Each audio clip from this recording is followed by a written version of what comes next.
Michael Bociurkiw is a global affairs analyst and senior fellow at the Atlantic Council, and he joins us now via Skype from Odesa, Ukraine. Michael, so much talk about this critical minerals and rare earth steel and what it would mean. And as Nick just mentioned, what does Ukraine get in return? Is it just about paying the money back in terms of the military aid that they've already received? And so many questions around why a hard no from President Zelensky is now turning into a yes. So what are you hearing?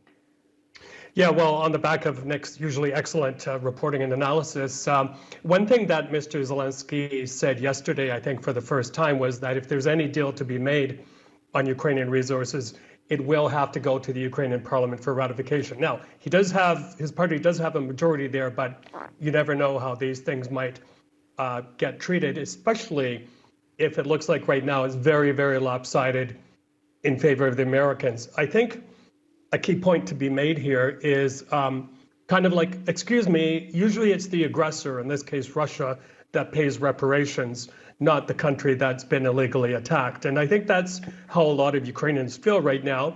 This was aid from the United States, and I don't think Ukrainians felt that it should be paid back because a lot of this military aid, the wealth has stayed in the United States, creating wealth and jobs in key swing states like Pennsylvania.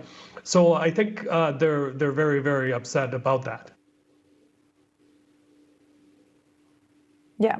So, Michael, this is really important in terms of understanding how much military aid Ukraine has received. And we've got a graphic up for our viewers.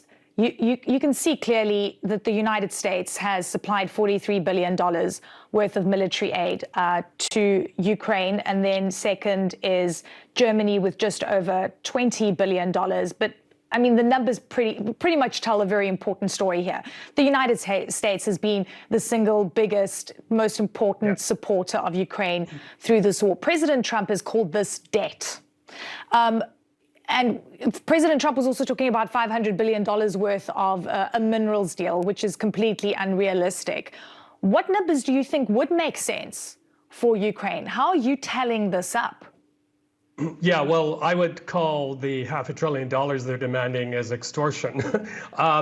Look, it's part of the fault, I think, of the Biden administration and frankly, leaders in Europe who are here today in Ukraine, is that they never really articulated the case to their electorate that, look, Ukraine is not only fighting for its survival, for its existence, but it's also fighting for the freedom of Europe and the United States. Because as the Finnish president reminded everyone today, and very eloquently, Alex Stubb, he said, Mr. Putin is not to be trusted. If he is not stopped in his tracks, he will go further. So if he is, God forbid, able to go through Ukraine and continue his territorial eventualism in Poland, the Baltic states, whatever, it will reverberate around the world. It will raise costs for consumers, for industry, for everyone else. And that's the case that really needs to be made. So don't call it a debt or, we're doing you a favor. This is for global security. This is for the security of the rules-based international order.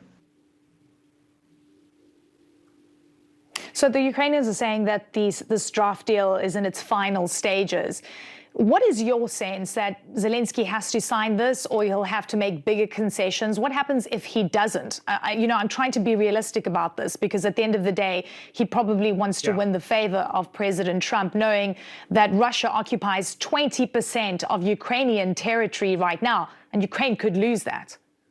Yeah, well, I think what Mr. Zelensky said yesterday, that he'll resign if Ukraine gets peace or NATO membership, I think that was political grandstanding, with all due respect to him, for a domestic audience. I think what they'll aim for is a more realistic deal, because what the Americans are asking for right now is a lot of valuable stuff, not only below the ground and above the ground.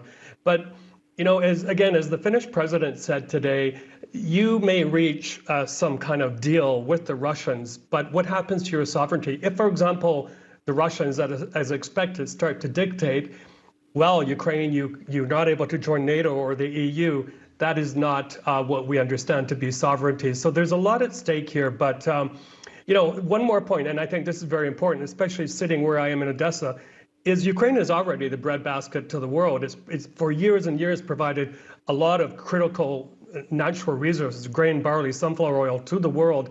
And before Mr. Zelensky made this proposal, the Trump administration, mineral resources were never talked about. So in a way, I think they should have never brought this up because it's something Mr. Trump can't let go of, and he's going to push it to the max. Look, the United States meeting with the Russians in Riyadh, Zelensky not invited, Europeans, definitely ostracized in these talks. And I guess what someone now is just thinking about this and saying, how does the US negotiate a peace deal when President Trump is basically repeating the Kremlin's rhetoric? How fair would this peace deal be? Is it going to be inevitably in the favor of the Russians? Eleni, let me be blunt with you. It's a lot worse than that. A few days ago, we thought maybe this is verbal mudslinging between Trump and Zelensky, but it's a lot worse than that, because I say that today at the UN, the United States is expected to block language calling Russia the aggressor. It's expected to block language calling for Russia to leave Ukraine. This is unheard of, and I think. And by the way, they're also expected to push their way in that type of language with the G7 or G20 statement. So it now appears this is a major shift in U.S. policy to start treating the Russians as almost a victim in this aggression. And again, it's a very, very big blow for the rules-based international order, because a lot of dictators, from Xi Jinping to leaders in Tehran, Pyongyang, Venezuela, and elsewhere, are going to now think they have a free pass to do whatever they want. That is how bad it gets. Michael Bociurkiw, great to have you with us. Thank you so much for taking the time today. My pleasure. Thank you.